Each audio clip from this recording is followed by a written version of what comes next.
Want to feel old? It was over 2 decades ago when gamers first explored the sprawling mansion in Resident Evil. Zombies, puzzles, and not enough bullets filled this mysterious house of horrors and jump scares. Mansions of Madness from Fantasy Flight shares many similarities to Resident Evil. Scary mansion? Check. Mind-bending puzzles? Check. Gear and inventory? Check. The main difference? Well, besides this being a board game and not a video game, Mansions of Madness trades T-virus bred zombies for HP Lovecraftian creeps set in Fantasy Flight's Arkham Horror universe. Here's how it plays. The second edition of Mansions of Madness features a companion app that acts as the Game Master instead of having a player have to play the Game Master.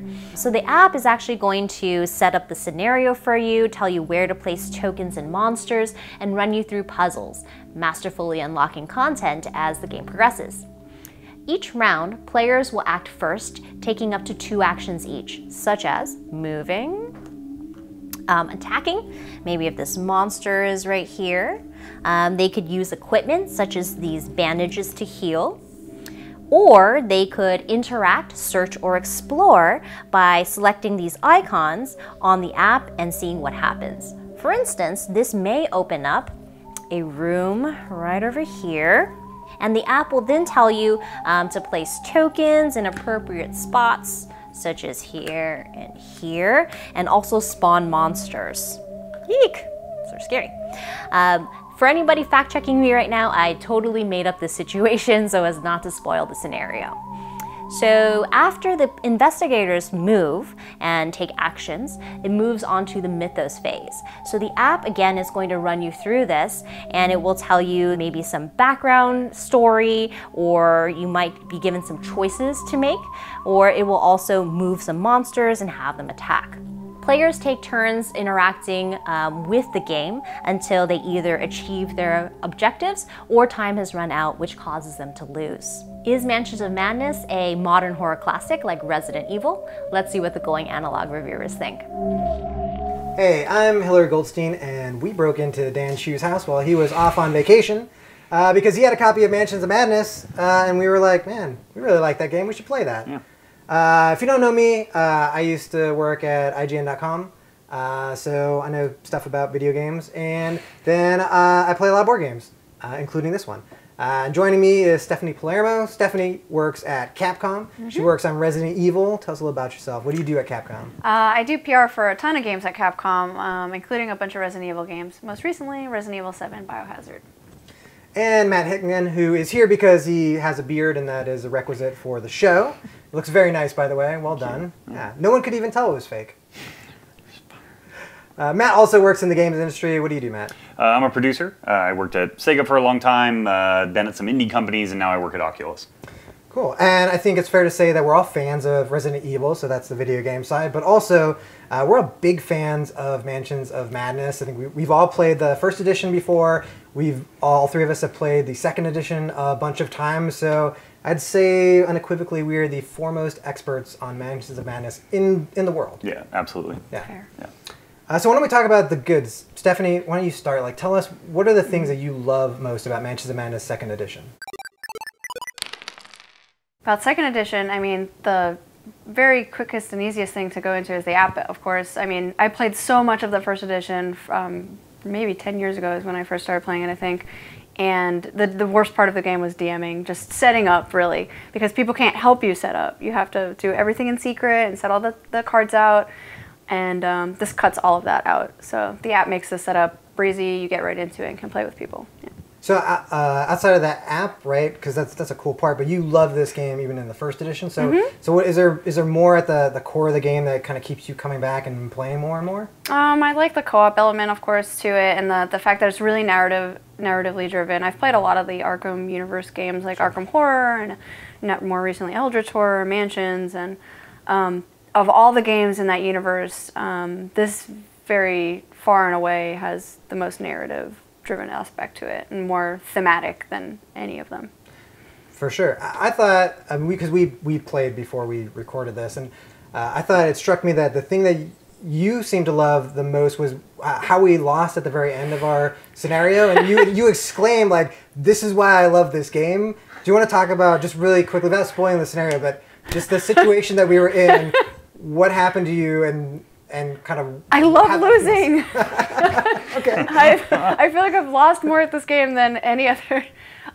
For a game that I love so much, losing is really fun in this game, and it is not easy to win. And if you've played any Arkham game, most of them are very difficult to win. We got to the very end, and we were really racing this key so we could get out of the mansion and escape while fire was blaring everywhere. And at the last second, I went crazy, and my win condition before I opened the door was that I became a pyromaniac and just reveled in the fire, and we all died.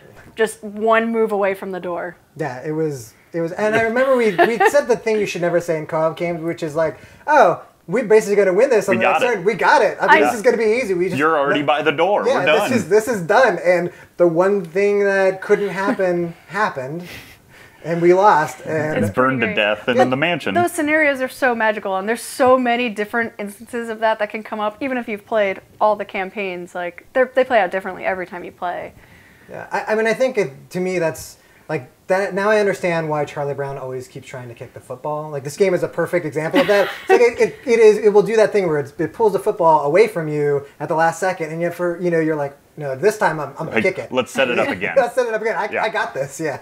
Yeah, and tying into the app, that's one thing that's great about the new edition is instead of playing the same scenario that's laid out the same way and it's the same stuff, the app will switch out the layup, switch out the tiles, switch out the monsters, and like as you get expansions, it takes the same mission and makes it totally different. And that's pretty compelling, especially the first time you discover that's what it's doing.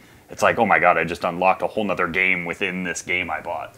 Yeah, because you could feel when you get the game, you could say, oh, well, there's only 5 scenarios, and that doesn't feel like it's worth a lot. But there's a lot of surprising amount of replayability. Sometimes there are just things where it's a really obvious choice where I didn't go through that door where I heard a noise the first time, but then I did the second time, so something is going to happen. Some guy might live or die or whatever based on that choice. But there is that element of randomness, and then when you bring in the different characters, sometimes their ability, even though it can seem very simple, can sometimes be the difference between, saving the day and turning into a pyromaniac.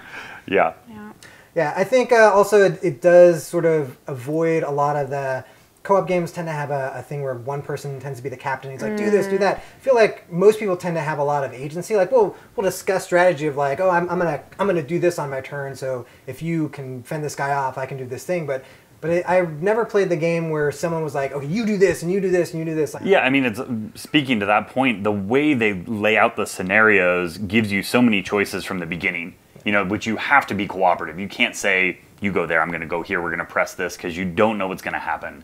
And it encourages you to split up, freak out that you've split up, try and figure out a way to get back together and exchange things. It's just a really well-crafted game, and you can feel all the things they learned from the first edition folded into this one. And going into loving losing, it's all the build up to it is so great. It starts out so slow, and you're doing mundane things like opening drawers and looking at paintings that you see into the heavens and all that. And then all of a sudden there's a mob, and there's some crazy serpent monster, and you're running around. Give me a knife, give me anything. I gotta fight this thing. And it's just such a great tension building game, and to have it in a board game is really singular. That's actually for me, one of the most Resident Evil parts of this game is not just, the monsters are a gimme, right? There's monsters in the world and you have to fight them. But the fact that they're both very resource-limited games where ammo is really scarce in Resident Evil, very literally, like healing items and ammo for your weapons and things like that. So you have to really think about, like, okay, should I kill this guy, or should I run away and come back for him later, or board a room, or whatever the case may be. And this game very much has that element to it where it's very strategic. Should I fight this mob? Like, hell no, they're going to chase me around this whole map and I'll loop all the way around, because why should I waste time on that? And that's Mansion's resource. It's time, because the more time you waste, the game has a quiet behind the scenes timer that you can't actually see, but crazier things happen as you waste time. All right, so hard to believe, but there are some things that we don't like about this game. Matt, why don't you tell us kind of one or two of your pet peeves? So, yeah, I mean, there's not many. I really like this game, but, like, look at this guy. He's rad. He's super awesome. Detailed model, all these little guys, and then they're on these bizarre, like, chunky black boxes. And I understand from the first game it held, like, a card and it held chits and all that stuff, but in this game that stuff's all in the app for the most part.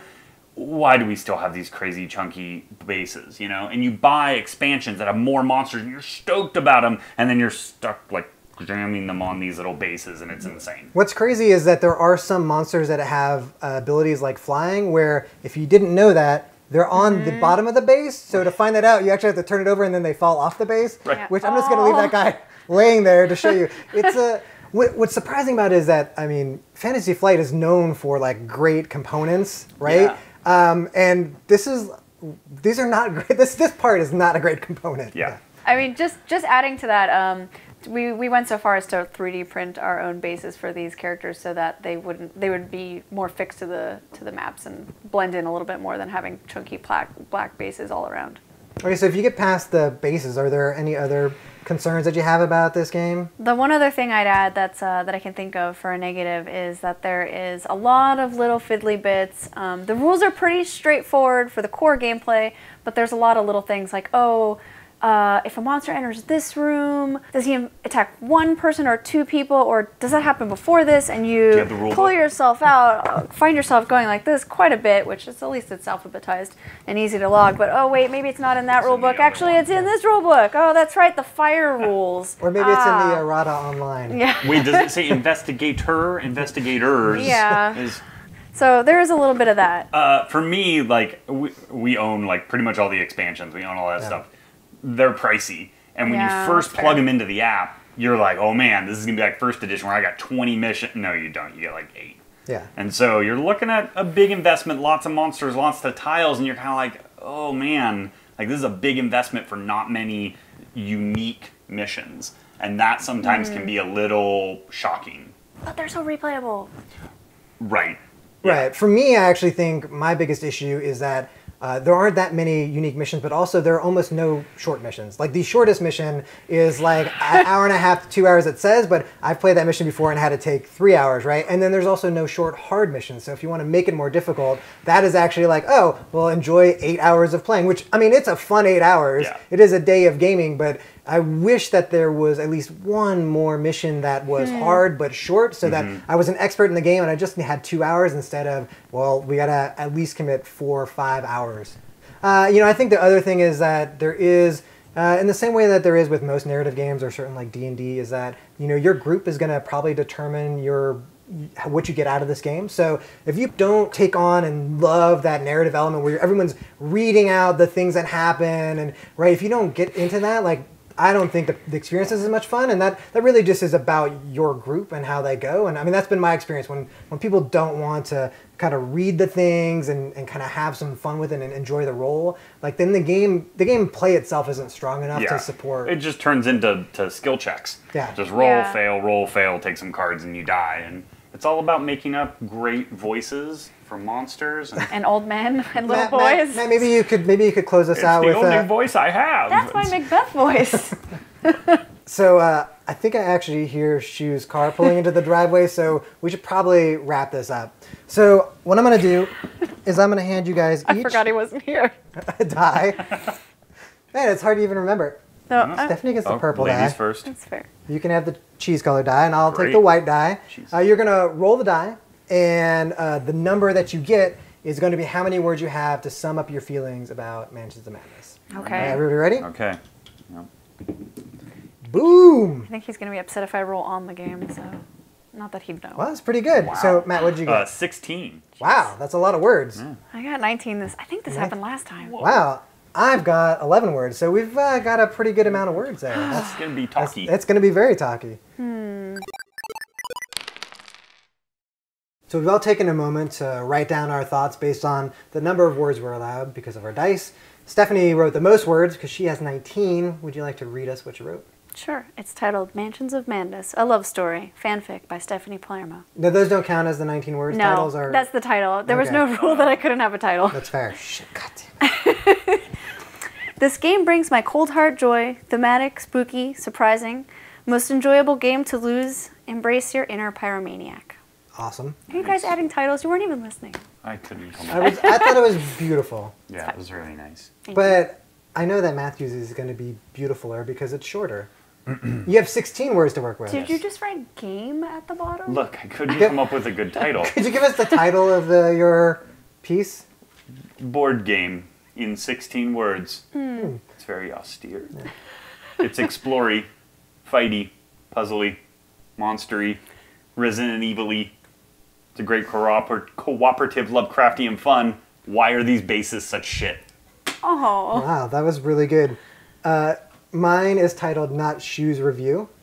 As you remember that she was not here. No. And I had 11 words, which I think real writing is about editing. But I do think you'll agree that it's better than your guys' thoughts, which is this game is very, very, very, very, very, very, very Cthulhu.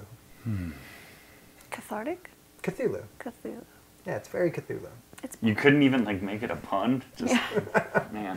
So now that we've given our thoughts, it's time for us to actually give our votes. So the way it's going to work is we're all going to vote at the exact same moment, so there's no cheating off each other's papers.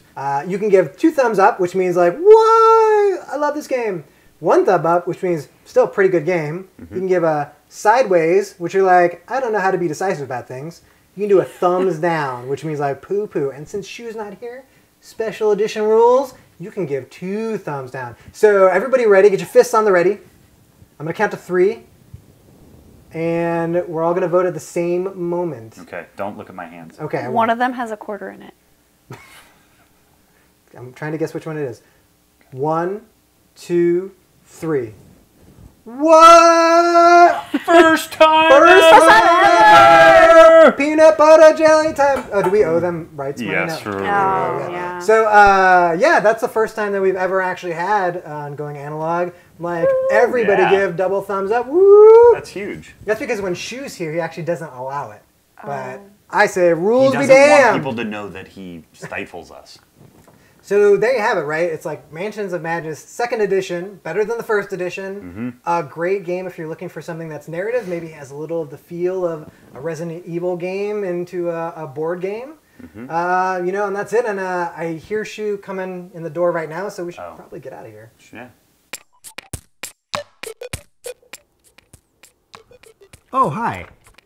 Welcome to a very special episode of Seanbaby Gameplays. Seanbaby Gameplays. This one is about the majesty of Jesus Christ. And I've already screwed it up because this is BibleQuest, the Old Testament version, where I think Jesus Christ was, I think he was a fish in that one. It's not important. It won't come up because this is a game of exciting Old Testament knowledge for the whole family. Because like most Christian games, it's a lot of trivia. So you're trying to get your people through 4 little gates using your knowledge of the Bible. And again, this is the Old Testament, so what makes this different from secular games is that you're a fucking asshole. If you touch another player, they're gone for like 10 minutes. Like they lose their chips, you steal everything, they lose turns.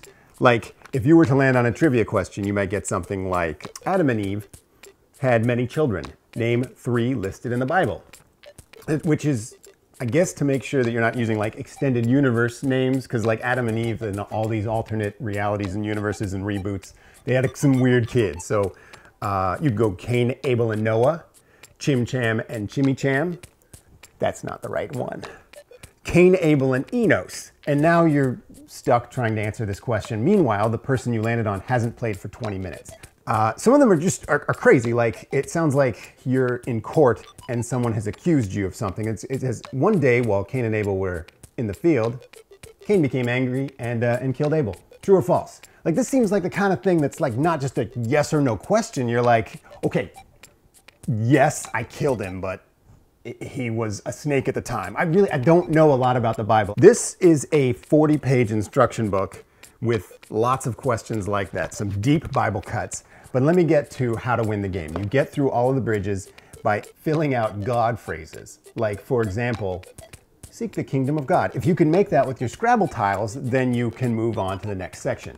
But like I say, it's a very cutthroat game, and these are really like nice sentiments. So you'll be like, serve one another, motherfucker! It's very strange.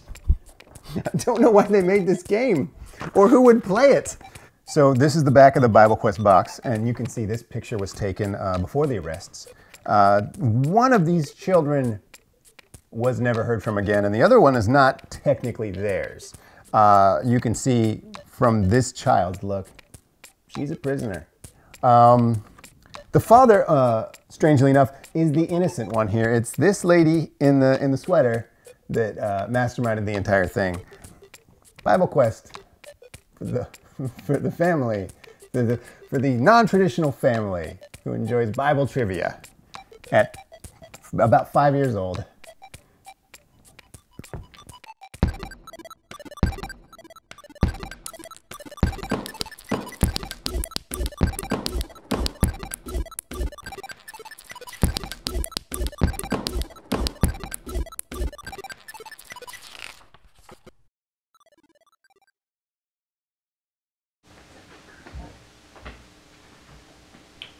What the fuck?